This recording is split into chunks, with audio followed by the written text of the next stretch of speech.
मामला उलझता हुआ ही चला जा रहा है। देखने को मिल रहा है एक तरफ जहां आरक्षित वर्ग के अभ्यर्थी लगातार शासन प्रशासन से गुहार लगा रहे हैं, तो वहीं दूसरी तरफ अब ये देखने को मिल रहा है जो चयनित अभ्यर्थी हैं उनकी भी नौकरियों पर तलवार लटकती हुई नजर आ रही है। जी हाँ, आपने बिल्कुल ठीक सुना।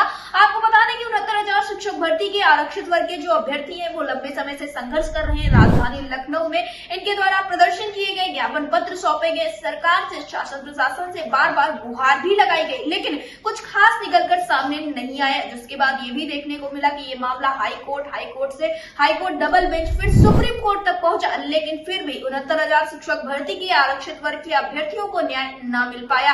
आपको बता दें हाल फिलहाल में जो खबरें निकलकर सामने आई थी उसमें देखने को मिला कि इस केस को पहले अनलिस्ट कर दिया जाता है, लेकिन अभ्यर्थियों के द्वारा फिर इसे लिस्टेड करवाया जाता है और अब देखने को मिल रहा है अगली सुनवाई 28 अक्टूबर को कर दी गई है। एक इतना लंबा वक्त दे दिया गया है कि 69,000 शिक्षक भर्ती के आरक्षित वर्ग के अभ्यर्थी ये नहीं समझ पा रहे हैं कि आखिर सरकार या कोर्ट उनके साथ करना क्या चाह रही है।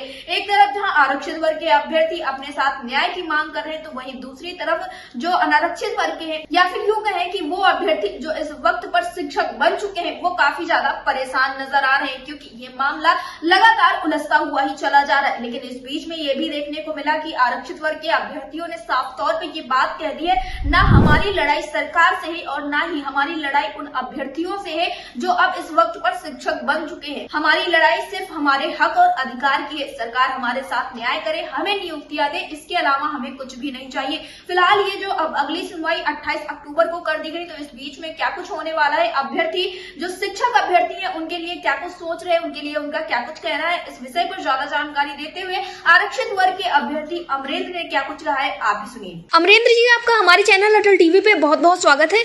जी नमस्कार। अमरीक जी, जैसा कि देखने को मिल रहा है कि 69,000 शिक्षक भर्ती में जो आरक्षित वर्ग के अभ्यर्थी हैं उनका संघर्ष बढ़ता हुआ ही चला जा रहा है। जैसे कि खबरें निकलकर सामने आई कि अब जो सुनवाई होनी है उसकी तारीख अक्टूबर को कर दी गई है, तो इस बात में कितनी सच्चाई है और क्या सब कुछ ऐसा ही हो रहा है?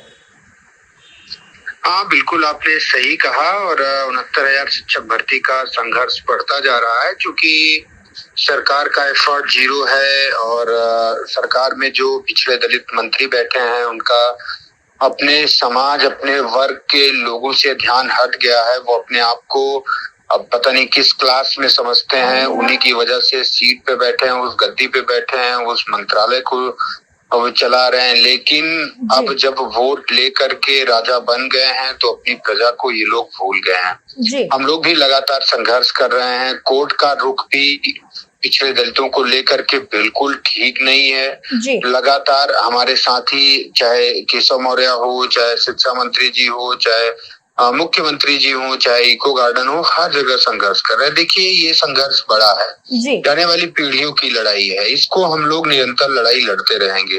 किसी के कहने से, किसी के उससे हम लोग ये लड़ाई नहीं छोड़ सकते, क्योंकि हमको पता है कि ये हमारा जो ये दौर है ये संघर्ष का दौर है। आगे जो दौर आएगा वो अच्छा दौर आएगा। तो अभी हम लोग संघर्ष कर रहे हैं। जब हमारे लोग नौकरी पाएंगे, हमारे परिवार के लोग जब नौकरी पाएंगे, हमारे परिवार के लोग खुशहाल जीवन जीने को, इस जीवन का हम लोग इंतजार कर रहे हैं, लड़ाई लड़ रहे हैं। जी अमरेंद्र जी, जैसा कि देखने को मिला है कि अब जो अगली सुनवाई वो 18 अक्टूबर के आसपास की लगभग की गई है, लेकिन इसके पहले 28 अक्टूबर जी 28 अक्टूबर के आसपास के लिए की गई है। लेकिन इसके पहले देखने को मिला था ये जो केस था इसे अनलिस्ट किया गया, उसके बाद फिर आप लोगों के द्वारा लिस्टेड करवाया गया।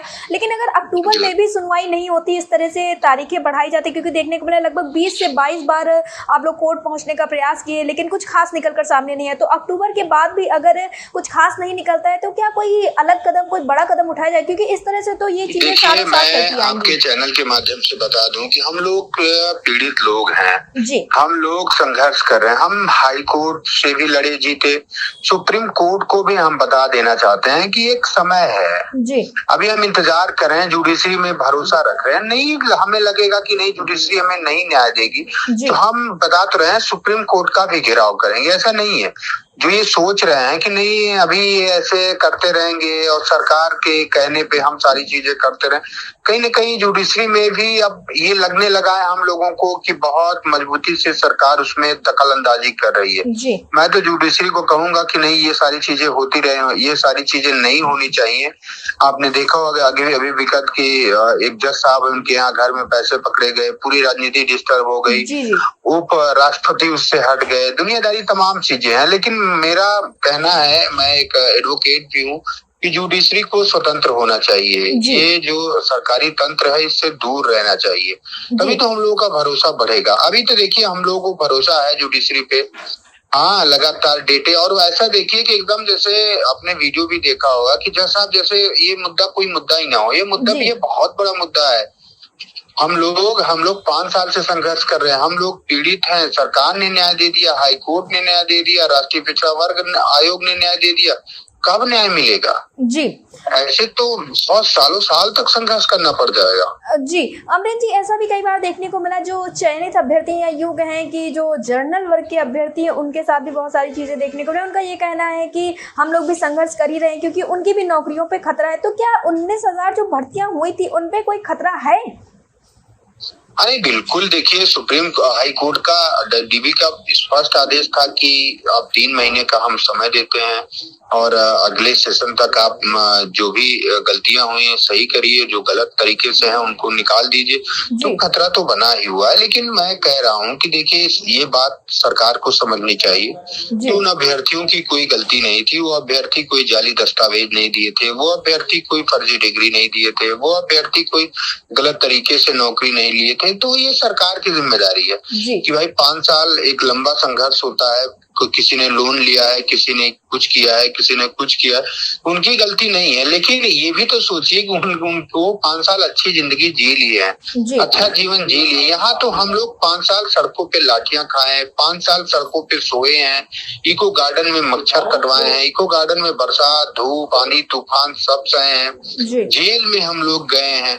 तो ये सारी चीजें आप सोचिए कि हमारे हक का किसी को दे करके आप व्यवस्था ऐसी बनाइए, आप कोर्ट से ऐसे आदेश लीजिए कि भाई वो भी रहे हम भी रहे, हमें कोई आपत्ति नहीं है। बेसिक विभाग में बहुत पद खाली है। मंत्री जी का स्टेटमेंट बिल्कुल फॉल्स है।